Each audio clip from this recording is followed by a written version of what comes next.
بڑے افسوس کی بات ہے کہ میجر بار ایسوسیشنز نے اور کچھ سیاسی جماعتوں نے بھی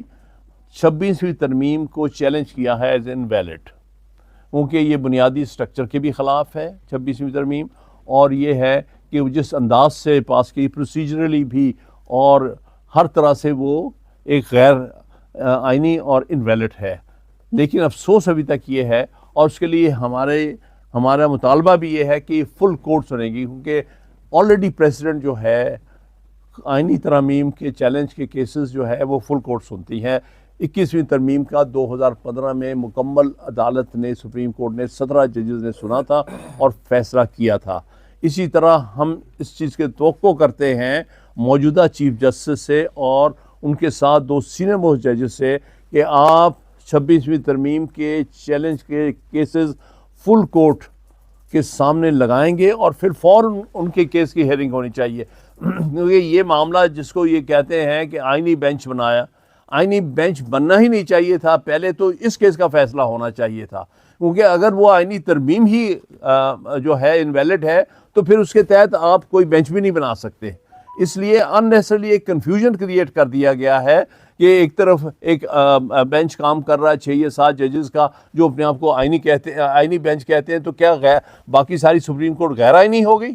تو اس لیے ہم فی الفور مطالبہ ہمارا ہے کہ وہ جتنی پٹیشنز ہے 26ویں ترمیم کے خلاف انہیں فی الفور لگا کے سنا جائے فل کورٹ کے سامنے، اور اس کے بعد ہی اگلے جو اسٹیپس لینے ہیں وہ لیے جائیں۔ اور یہ جو آئینی بینچ اپنے آپ کہتے ہیں، ان کو بھی چاہیے کہ کچھ عرصہ اس بات کا انتظار کریں کہ پہلے 26ویں ترمیم کی ویلیڈیٹی کا فیصلہ ہو جائے۔ اگر یہ جو آئینی بینچ بیٹھا ہوا ہے،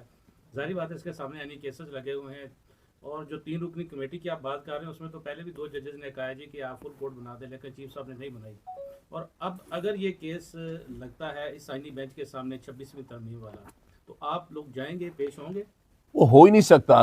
وہ سن ہی نہیں سکتے، میں اس قرض کر دوں نا، کیونکہ یہ تو 26ویں ترمیم کا ہی پروڈکٹ ہے نا۔ اس کی وجہ سے یہ جو آئینی بینچ کلیم کر رہے ہیں، یا چلیے ہیں مان لیا، چلو انہوں نے بنا دیا 26ویں ترمیم جو کہ اس وقت انڈر ڈسپیوٹ ہے، وہ جو بیٹھے ہیں وہ صرف وہ کیس سن سکتے ہیں جو کہ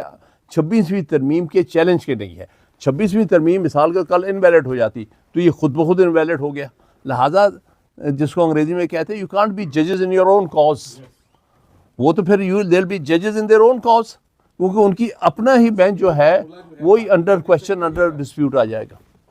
میرے خیال میں کچھ بات ہے۔ بینچ نے 7 ریمارکس وہاں سے آئے ہیں 2 ججز کہ فل کورٹ اب ایگزسٹ نہیں کرتا، اب یہ 7 ججز ہی فل کورٹ ہیں۔ ایک کیس کے دونوں ایسے ریمارکس کس نے کہا؟ 2 جج صاحبان کی جانب سے وہ کوئی اس بات کا فیصلہ کرنے کے وہ مجاز نہیں ہے، اگر وہ کوئی آبزرویشن ایسی دیتے بھی ہیں نا تو بالکل غیر آئینی آبزرویشن ہے، میں یہ بات کھل کے کہوں گا۔ فل کورٹ ہے، how can they become a supreme court? Full court supreme court ہے، یہ ایک بینچ ہے سپریم کورٹ کا، ون آف دی بینچز۔ اگر 5 بینچز کام کر رہے ہیں تو یہ ان میں سے ایک بینچ کام کر رہا ہے، ٹھیک ہے، اس کی جورسڈکشن اوریجنل سائٹ پر ہے۔ انڈیا میں بھی یہی صورتحال ہے، وہاں پر بھی ایک آئینی بینچ بنایا جاتا ہے، لیکن وہ باہر والے آ کے نہیں بناتے،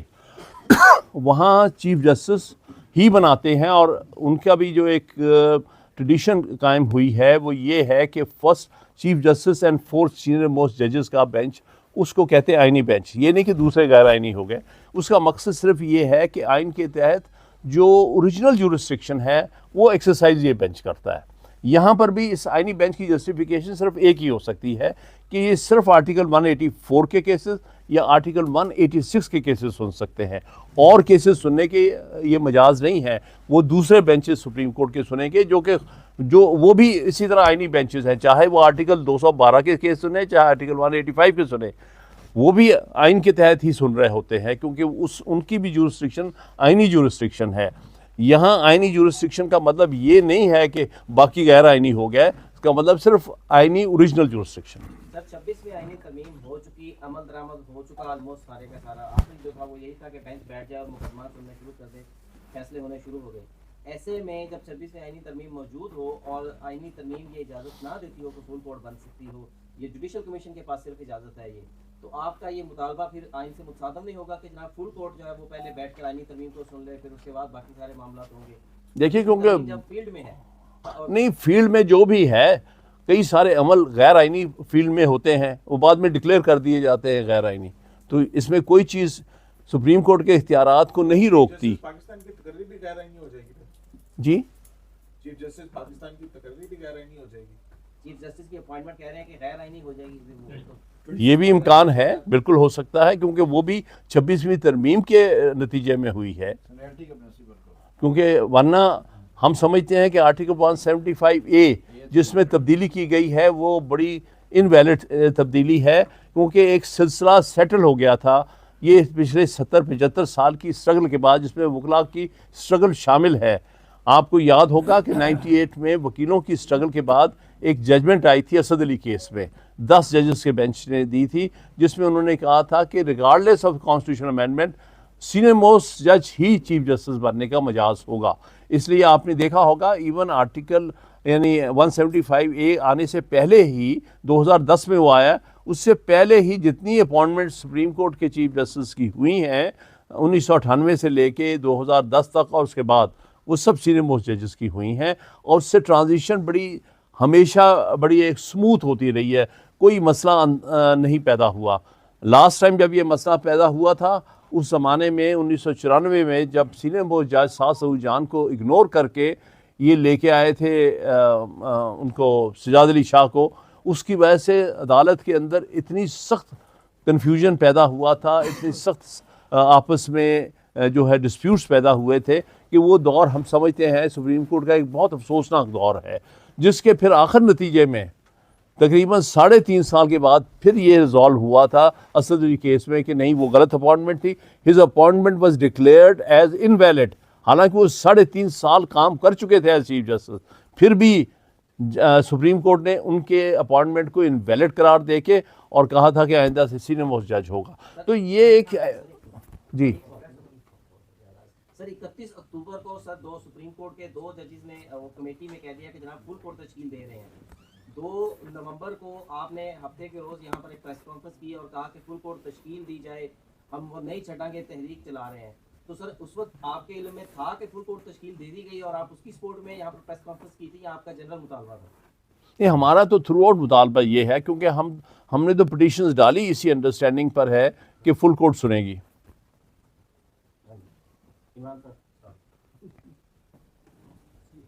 آپ کچھ کہنا چاہیں گے؟ پارلیمنٹ کو آئین میں ترمیم کرنے کا اختیار ہے یا نہیں؟ کس میں؟ پارلیمنٹ کو آئینی ترمیم کرنے کا بالکل اختیار ہے, لیکن کچھ بنیادی چیزیں ہوتی ہیں, جیسے کہ یہ سلسلہ آلریڈی انڈیا میں سیٹل ہو چکا ہے کہ جب آئینی ترامیم بہت ساری اسٹرائک ڈاؤن ہو چکی ہیں. آخری جو کیس 2015 میں ہوا ہے جس میں کہ سپریم کورٹ کے آئینی بینچ نے جوڈیشل کمیشن جو بنایا تھا 99th امینڈمنٹ کے تحت, یعنی انڈیا کی 99th امینڈمنٹ جو آئی تھی 2014 میں غالباً یا 2013 میں, اس کو انہوں نے اسٹرائک ڈاؤن کیا ہے as against the basic structure of the constitution. اور اس میں 2 باتیں بیسیکلی کہی گئی تھی جو آج بھی ریلیونٹ ہے پاکستان کے حوالے سے. انہوں نے کہا تھا کہ یہ جو جوڈیشل کمیشن بنایا گیا ہے یہ انتظامیہ کی انٹرفیئرنس ہے with the independence of judiciary, اور دوسرا اس میں انہوں نے ہولڈ کیا تھا کہ یہ سپریشن آف پاورز کے خلاف ہے. آپ جو ہے دوسرے معاملات جو اندرونی معاملات ہیں سپریم کورٹ سے متعلقہ یا ہائی کورٹ کے متعلقہ, وہ آپ ایگزیکٹو کیسے ان پر مسلط کر سکتی ہے. ایگزیکٹلی یہی کویشچن ہے. آپ نے جوڈیشل کمیشن جو پہلے جو بنا تھا جس کو ایکسیپٹ کر لیا تھا وکلاء نے, ہم نے اس کے تحت 14 سال کام بھی کیا ہے ان کی, لیکن انہوں نے آ کے اس کا حلیہ بگاڑ دیا. اس میں 2 ججز کم کر دیے اور دوسری طرف 2 باہر سے لا کے لوگ بٹھا دیے جن کا کوئی جوڈیشل اپوائنٹمنٹ سے یا جوڈیشل سے تعلق نہیں ہے. جان بوجھ کر ججز کو اور جو وکلاء اس کا حصہ ہوتے ہیں ان کو مائنورٹی میں لایا گیا, اور اپنے پولیٹیکل اپوائنٹیز جو تھے